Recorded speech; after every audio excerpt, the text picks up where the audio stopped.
Hello everyone, I am Tejaswini SK. I will discuss about sensitivity analysis in transportation problem. ಮೊದಲಿಗೆ ಇಂಟ್ರಡಕ್ಷನ್ನು. ಈ ಇಂಟ್ರಡಕ್ಷನ್ನ ನೋಡೋದಾದರೆ ಈ ಟ್ರಾನ್ಸ್ಪೋರ್ಟೇಷನ್ ಪ್ರಾಬ್ಲಮಲ್ಲಿ ಸಪ್ಲೈ ಮತ್ತು ಡಿಮ್ಯಾಂಡ್ ರಿಲೇಷನ್ಶಿಪ್ನ ಟ್ರೆಡಿಷನಲ್ ಸೆನ್ಸಿಟಿವಿಟಿ ಅನಾಲಿಸಿಸ್ ಮೆಥಡ್ನಲ್ಲಿ ಯೂಸ್ ಮಾಡೋದು ತುಂಬ ಡಿಫಿಕಲ್ಟ್ ಆಗಿರುತ್ತೆ. ಆದ್ದರಿಂದ ಈ ಸಪ್ಲೈ ಮತ್ತು ಡಿಮ್ಯಾಂಡ್ ರಿಸೋರ್ಸಸ್ನ ಚೇಂಜಿಂಗ್ ಮಾಡೋ ಪ್ರೋಸೆಸ್ನ ಅಟ್ಲೀಸ್ಟ್ ಒನ್ ಆರ್ ಮೋರ್ ಪ್ರೋಸೆಸ್ನ ಮಾಡಬೇಕಾಗುತ್ತೆ. ಯಾಕಂದರೆ ಸಪ್ಲೈ ಮತ್ತು ಡಿಮ್ಯಾಂಡ್ ರಿಲೇಷನ್ಶಿಪ್ಪು ಬ್ಯಾಲೆನ್ಸ್ಡ್ ಆಗಿ ಮಾಡೋದಕ್ಕೆ ಈ ಟ್ರಾನ್ಸ್ಪೋರ್ಟೇಷನ್ ಪ್ರಾಬ್ಲಮ್ನ ಸೆನ್ಸಿಟಿವಿಟಿ ಅನಾಲಿಸಿಸ್ನ ಮಾಡ್ತಾರೆ. ನೆಕ್ಸ್ಟ್ ನೋಡೋದಾದರೆ ಈ ಸೆನ್ಸಿಟಿವಿಟಿ ಅನಾಲಿಸಿಸ್ ಪ್ರಾಬ್ಲಮ್ನಲ್ಲಿ ರೈಟ್ ಹ್ಯಾಂಡ್ ಸೈಡ್ ಪ್ಯಾರಾಮೀಟರ್ಸ್ನಲ್ಲಿ ಟ್ರಾನ್ಸ್ಪೋರ್ಟೇಷನ್ ಪ್ರಾಬ್ಲಮ್ನ ಡಿಫ್ರೆಂಟಾಗಿ ಚೇಂಜಸ್ ಮಾಡೋದು ಇದು ಯೂಸ್ ಆಗುತ್ತೆ ಮತ್ತು ಯಾವ ಥರ ಇದನ್ನ ಡಿಫ್ರೆಂಟಾಗಿ ಈ ಸಪ್ಲೈ ಮತ್ತು ಡಿಮ್ಯಾಂಡ್ನ ರೈಟ್ ಹ್ಯಾಂಡ್ ಸೈಡ್ ಪ್ಯಾರಾಮೀಟರ್ನಲ್ಲಿ ಯಾವ ಥರ ಅನಾಲಿಸಿಸ್ ಮಾಡ್ತಾರೆ ಅಂತ ತಿಳ್ಕೊಬೋದು. ನೆಕ್ಸ್ಟು ಮೊದಲಿಗೆ ಟ್ರಾನ್ಸ್ಪೋರ್ಟೇಷನ್ ಪ್ರಾಬ್ಲಮ್ ಅಂತ ಏನು ಅಂತ ತಿಳ್ಕೊಳ್ಳೋಣ. ಅದರಲ್ಲಿ meaning first transportation problem is a special kind of linear programming. ಈ ಟ್ರಾನ್ಸ್ಪೋರ್ಟೇಷನ್ ಪ್ರಾಬ್ಲಮ್ ಅನ್ನೋದು ಲೀನಿಯರ್ ಪ್ರೋಗ್ರಾಮ್ನ ಸ್ಪೆಷಲ್ ಕೈಂಡ್ ಆಫ್ ಆಗಿರುತ್ತೆ.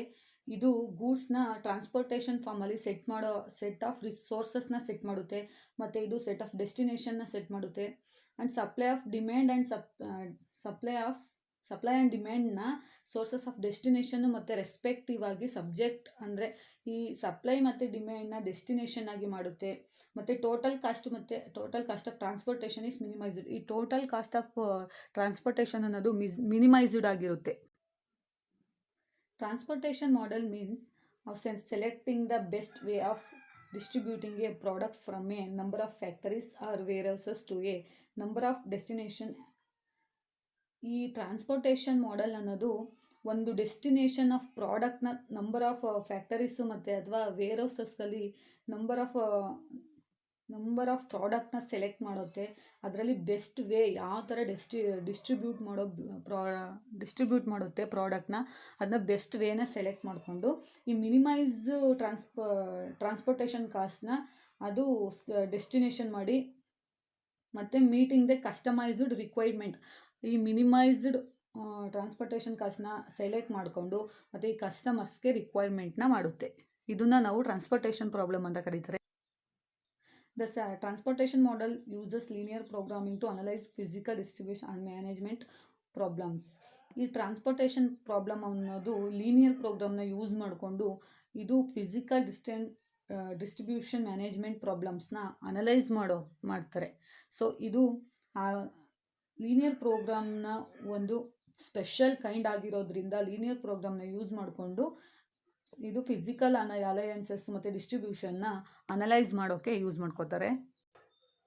ನೆಕ್ಸ್ಟು ಸೆನ್ಸಿಟಿವಿಟಿ ಅನಾಲಿಸಿಸ್ ಆಫ್ ಟ್ರಾನ್ಸ್ಪೋರ್ಟೇಷನ್ ಪ್ರಾಬ್ಲಮ್. ಈ ಟ್ರಾನ್ಸ್ಪೋರ್ಟೇಷನ್ ಪ್ರಾಬ್ಲಮ್ನಲ್ಲಿ ಯಾವ ಥರ ಸೆನ್ಸಿಟಿವಿಟಿ ಅನಾಲಿಸಿಸ್ನ ಮಾಡ್ತಾರೆ ಅಂತ ನೋಡೋದಾದರೆ ಈ ಟ್ರಾನ್ಸ್ಪೋರ್ಟೇಷನ್ ಪ್ರಾಬ್ಲಮ್ನಲ್ಲಿ ಆಪ್ಟಿಮಲ್ ಸೊಲ್ಯೂಷನ್ನ ಕೊಡುತ್ತೆ. ಇದು ಯಾವ ಥರ ಆಪ್ಟಿಮಲ್ ಸೊಲ್ಯೂಷನ್ನ ಕೊಡುತ್ತೆ ಅಂತ ಅನಲೈಸ್ ಮಾಡಿಕೊಂಡು ಮತ್ತು ಪರ್ಪಸ್ನ ಅನಲೈಸ್ ಮಾಡುತ್ತೆ. ಮತ್ತು ಡ್ಯೂ ಟು ಮ್ಯಾನೇಜರ್ಸ್ ಯಾರು ಇರ್ತಾರೆ ಅವರು ಡಿಮ್ಯಾಂಡ್ ಮತ್ತು ವೇರ್ಹೌಸ್ ಇವೆಂಟನ್ನು ಚೇಂಜಸ್ ಮಾಡೋ ಪ್ರಾಬ್ಲಮ್ನ ಫೇಸ್ ಮಾಡಬೇಕಾಗುತ್ತೆ. ಇವಾಗ ಏನಾದರೂ ಪ್ರಾಬ್ಲಮ್ ಬಂದರೆ ಟ್ರಾನ್ಸ್ಪೋರ್ಟೇಷನ್ ಪ್ರಾಬ್ಲಮಲ್ಲಿ ಅದನ್ನು ಯಾರು ಮ್ಯಾನೇಜರ್ ಆಗಿರುತ್ತೆ ಅದನ್ನು ಅವರು ಫೇಸ್ ಮಾಡಬೇಕಾಗುತ್ತೆ.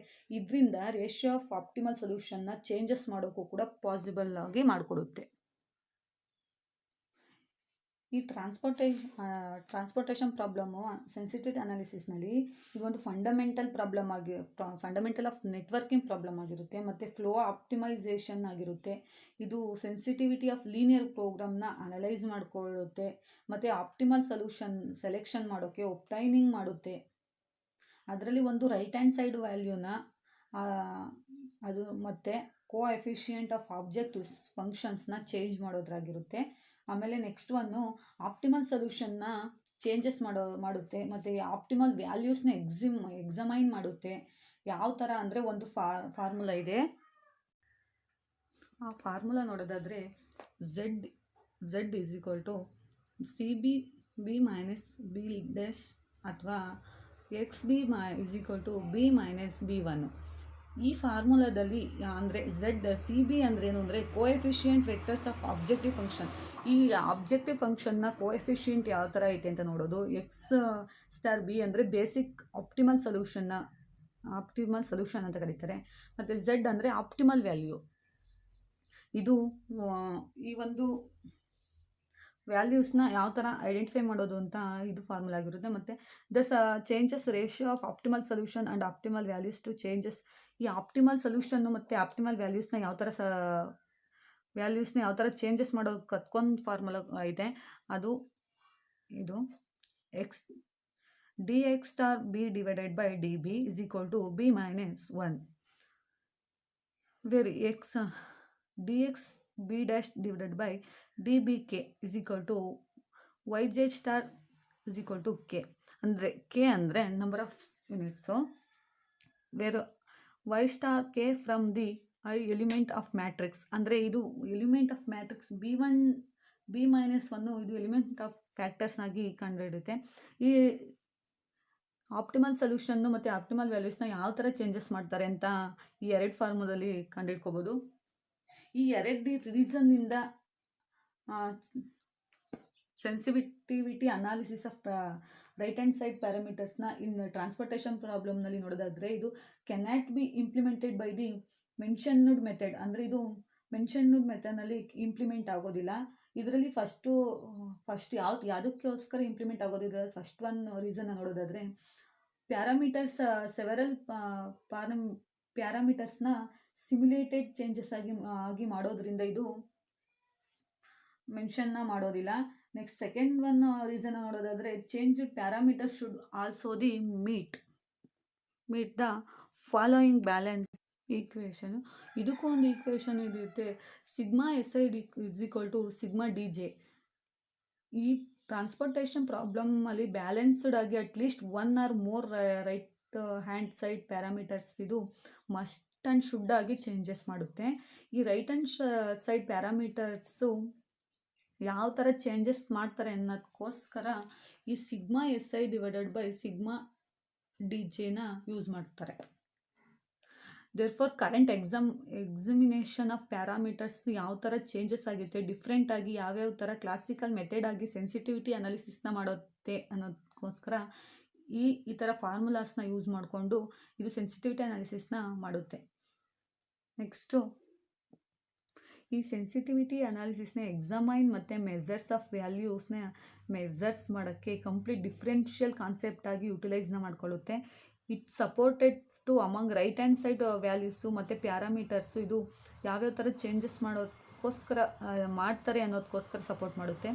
ನೆಕ್ಸ್ಟು ಈ ಕನ್ಸರ್ನಿಂಗೆ balance of transportation problem σSI is equal to σdj ಅನ್ನೋದು ಮತ್ತು ΔDj ಮತ್ತು ΔDj is equal and ΔSI ಅನ್ನೋದು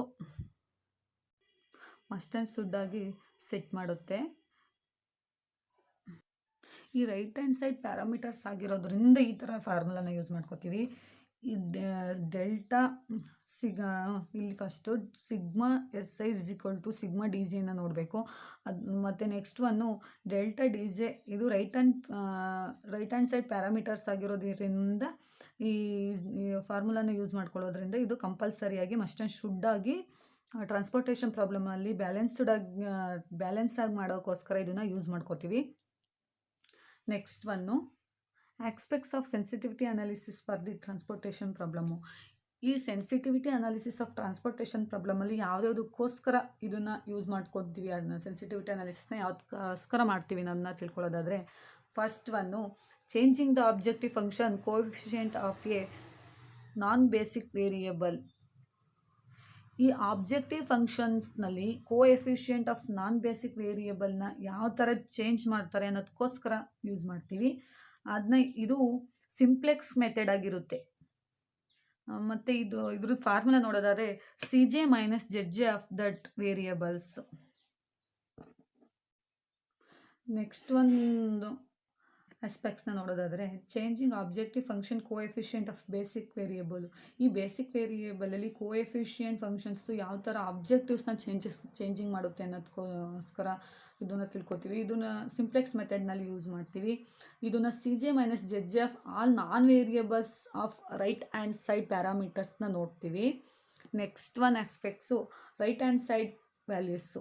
it is used for a dual simplex ಮೆಥಡ್ನ ಯೂಸ್ ಮಾಡ್ಕೊತೀವಿ. ಮತ್ತು ಇದನ್ನು ರೈಟ್ ಹ್ಯಾಂಡ್ ಸೈಡ್ ಪ್ಯಾರಾಮೀಟರ್ಸ್ನಲ್ಲೇ ಇದನ್ನ ರೆಪ್ರೆಸೆಂಟೇಷನ್ ಮಾಡ್ತೀವಿ. Next one aspects content sense of coefficient of non basic variable. ಇದನ್ನು ಕೂಡ ಸಿಂಪ್ಲೆಕ್ಸ್ ಮೆಥಡ್ನಲ್ಲಿ ಯೂಸ್ ಮಾಡ್ಕೋತೀವಿ. ಇದು ಫಾರ್ಮುಲಾ ಬಂದು CJ - ZJ of that variables. ಇದು ಆ ವೇರಿಯೇಬಲ್ಸ್ ಮೇಲೆ ಡಿಪೆಂಡ್ ಆಗಿರುತ್ತೆ. ಮತ್ತು ನೆಕ್ಸ್ಟ್ ಒಂದು ಮತ್ತು ಯಾವ ಥರ ನ್ಯೂ ಪ್ರಾಡಕ್ಟ್ನ ಆ್ಯಡ್ ಮಾಡ್ಕೋತೀವಿ ಅನ್ನೋದ್ರ ಮೇಲೊಂದು ಆಸ್ಪೆಕ್ಟ್ಸ್ನ ಮಾಡ್ಬೋದು.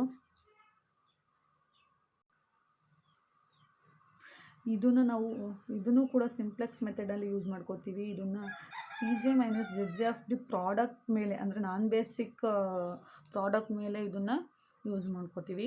Next one constraint. It is use dual simplex ಮೆಥಡ್ನಲ್ಲಿ ಯೂಸ್ ಮಾಡ್ಕೋತೀವಿ. ಮತ್ತು ಇದು ರೈಟ್ ಹ್ಯಾಂಡ್ ಸೈಡ್ ಪ್ಯಾರಾಮೀಟರ್ಸ್ನ ವೇರಿಯೇಬಲ್ ಆಗಿರುತ್ತೆ. ಈ ಆಲ್ ದೋಸ್ ಆಫ್ ಆಸ್ಪೆಕ್ಟ್ಸ್ನ ನೋಡೋದಂದರೆ, increasing a single supply by delta and a single demand by ಡೆಲ್ಟಾನ ಯೂಸ್ ಮಾಡಿಕೊಂಡು ಯಾವ ಥರ ಸಪ್ಲೈ ಮತ್ತು ಡಿಮ್ಯಾಂಡ್ನ ಯಾವ್ಯಾವ ಥರ ಇನ್ಕ್ರೀಸ್ ಮಾಡ್ಬೋದು ಅನ್ನೋದ್ರ ಬೇಸ್ ಮೇಲೆ ಈ ಸೆನ್ಸಿಟಿವಿಟಿ ಅನಾಲಿಸಿಸ್ ಆಫ್ ಟ್ರಾನ್ಸ್ಪೋರ್ಟೇಷನ್ನ ಮಾಡ್ತಾರೆ. ನೆಕ್ಸ್ಟು ಓವರಾಲ್ ಆಗಿ ಕನ್ಕ್ಲೂಡ್ ಮಾಡೋದಾದರೆ, ಈ ಸೆನ್ಸಿಟಿವಿಟಿ ಅನಾಲಿಸಿಸ್ ಆಫ್ ಟ್ರಾನ್ಸ್ಪೋರ್ಟೇಷನ್ ಅನ್ನೋದು ಒನ್ ಹ್ಯಾಂಡ್ ಆಗಿರುತ್ತೆ. ಅದು ರೈಟ್ ಹ್ಯಾಂಡ್ ಸೈಡ್ ಪ್ಯಾರಾಮೀಟರ್ಸ್ ಆಗಿರುತ್ತೆ ಮತ್ತು ಅದರ್ ಹ್ಯಾಂಡು ಕೂಡ ಆಗಿರುತ್ತೆ. ಇದು ಇಂಪ್ಲಿಮೆಂಟ್ ಆಫ್ ಬ್ಯಾಲೆನ್ಸ್ಡ್ ಆಗಿ ಈಕ್ವೇಷನನ್ನು ಬ್ಯಾಲೆನ್ಸ್ ಮಾಡೋಕ್ಕೆ ಮತ್ತು ಅನಲೈಸ್ ಮಾಡೋಕ್ಕೋಸ್ಕರ ಈ ಸೆನ್ಸಿಟಿವಿಟಿ ಅನಾಲಿಸಿಸ್ನ ಮಾಡ್ತಾರೆ. ಈ ಸೆನ್ಸಿಟಿವಿಟಿ ಅನಾಲಿಸಿಸ್ ಅನ್ನೋದು ಸಪ್ಲೈ ಮತ್ತು ಡಿಮ್ಯಾಂಡ್ನ ಪ್ರೆಸೆಂಟೆಡ್ ಆಗಿ ಇಟ್ಕೊಂಡು ಯಾವ್ಯಾವ ಥರ ಸೆನ್ಸಿಟಿವಿಟಿ ಅನಾಲಿಸಿಸ್ನ ಮಾಡ್ಬೋದು ಅನ್ನೋದ್ರ ಮೇಲೆ ಇದು ತಮ್ಮ ವರ್ಕ್ನ ಮಾಡುತ್ತೆ. Thank you.